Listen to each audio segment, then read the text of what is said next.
Good afternoon, everybody. Welcome to our presentation on the Innovation Fund. My name is Catherine McAdam. I'm the lay member for Patient and Public Involvement and chair of the Patient and Public Involvement Committee for the CCG. And my name is Eva Horville. I'm the engagement manager at the CCG, so I work with patient groups. We also have with us Chris and Roger, who are sitting there, who are part of our Innovation Fund planning and decision-making group. So,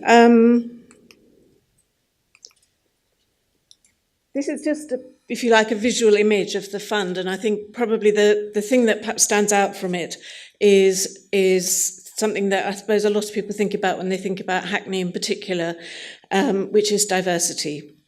We are a very diverse area. Somebody speaking to me earlier said, oh yes, that must be a very challenging area to work in. And I suppose in many ways it is, because we have people with multiple and very complex health issues. But they're also challenging because they are out there and they're full of energy and they're really committed and really engaged. So it's a fantastic group to work with. Okay, so a little bit about the fund. So basically we were very lucky that CCG had some non-recurrent funding that they were prepared to give us to develop the fund. And essentially we were looking for community-based innovative ideas that have potential, because we realised that just doing more of what we do now, we'll only get more of what we're getting at the moment. So we absolutely need to find ways of exploring new ideas. So it was really important to be able to do this.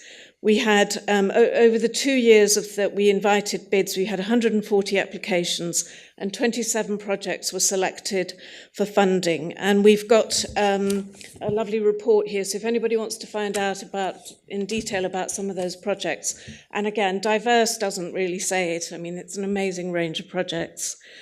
We also now have a third round, but I'll come on to that at the end, because that's really about consolidating and embedding. So why the Innovation Fund? As I said, it's about looking for new and different ways of delivering services, but at the same time supporting grassroots organisations and looking at different ways of commissioning so that we can encourage the growth of new services, of new ways of working. And at the same time, really, really consolidating the sense of partnership with citizens and communities. Very much focusing not just on health, but on well-being, and making sure that all our patients and the public are involved, informed, and confident to be able to manage their health.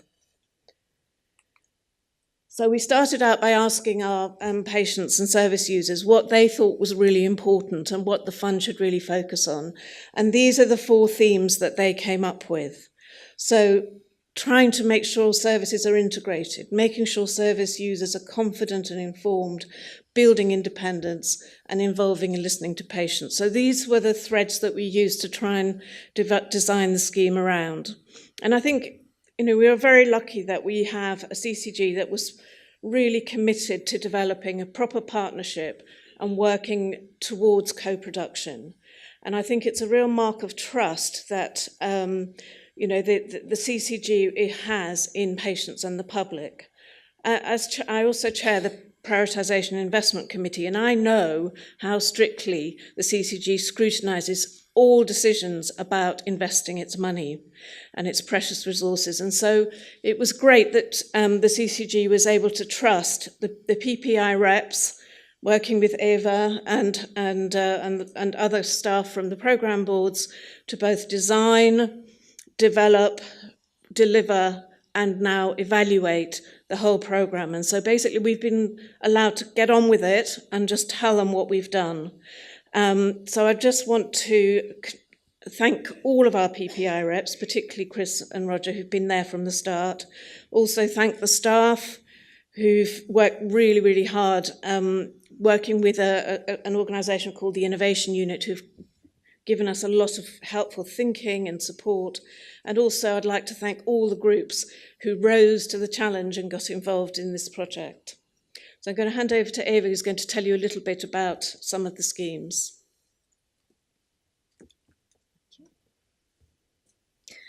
Okay, so just a little bit about the process then for the Innovation Fund. So it all started back in May 2014 when the CCG issued an open call for any local grassroots provider to come forward with new and different ways of meeting local health needs. And like Catherine was saying, patients and local residents were really part of this from the very beginning, from kind of creating the framework, from coming up with the themes, from taking part in scoring the bids when they came in and deciding how the money was to be spent. And the rounds 1 and 2 were really focused on kind of piloting things and testing new ways of doing things, whereas we've now just moved on to round 3, which we focused on kind of trying to really mainstream some of these projects that have been successful, align their priorities with the priorities of some of our mainstream services in City and Hackney, because we think that this will help with the sustainability of the projects in the long run. And in terms of who applied, we had a really wide range of organisations, from local social enterprises to bigger, more established charities, from individuals who were in the process of setting up their own little projects. Things that were common for the successful, things that the successful projects had in common were that they all had a really clear vision of what they wanted to achieve, and they put forward good proposals that had clearly been worked through together with their patients and the service users.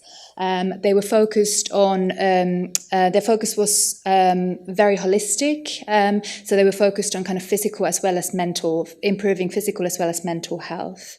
They had all kind of built in different ways of empowering patients, from peer support to mentoring and volunteering, time banking, lots of different activity groups, using new technologies and mobile apps. And they all were targeting groups that might traditionally find it harder to engage with services. And so to date, we funded 27 brilliant community projects. I just wanted to briefly talk about 2 of them here. The first one is Spice Time Credits, which was a project delivered together by Spice Time Credits and St Mungo's Homeless Hostel in Hackney.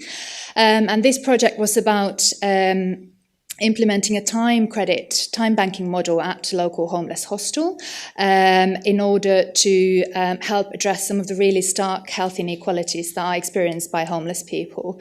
It was about getting the hostel residents involved in planning a whole range of health and wellbeing related activities, and through then giving their time, sharing their skills and their knowledge, the residents were then able to gain these time credits. So this picture here is a picture of the local currency that was designed together with the local graffiti artist called Stick and the hostel residents. So this is now something that is kind of in circulation in City and Hackney that people can use at leisure centres and gyms and hairdressers and theatres and cinemas and so on. And the other one that I wanted to mention is a project called Healthy Families, Healthy Communities, which was delivered by a local social enterprise called Renaisi. And this was about bilingual support workers working at 4 different schools in Hackney, combining ESOL classes with health literacy and health information. So parents from kind of migrant background and ethnic minority groups were able to learn English at these classes, whilst also picking up information about how NHS health services work. And the results were really encouraging. So people said that they felt more confident and able to engage with services, but more importantly, that they built really strong friendships and social networks as a result, which is obviously something that's going to be a really sustainable ongoing benefit from this project. Okay, just conscious of the time, so okay. I'll hand back over to Catherine. So last couple of slides. So the learning from the fund, I mean, this has been really important, is about capturing the learning from actually doing this. And I think what we've seen is not just the benefits from the projects, but also the benefits from the process of actually working in this way. What we've managed to do is to get the groups to share ideas, to work better with each other, understanding, the needs of these marginalised groups and sharing that with clinicians and with the people who commission services. and seeing co-production as a really key enabler, allowing people to be a little bit more open and flexible about how they envisage the shape of services, and also raising our awareness of sometimes how difficult it can be to actually evaluate some of this really innovative stuff. But I think why it's been so important for us is very much about that learning, you know, what it allows us to do now. So sadly, as we know, money is tight. It's unlikely that we'll get more money for this fund. So we're really focusing on demonstrating the value, of the co-production approach, helping clinicians and managers to understand how they can work better with smaller grassroots organisations and really get the what's in it for me for both parties. We've worked with UEA Health Economies team to really understand how people can evaluate and demonstrate the impact of these schemes.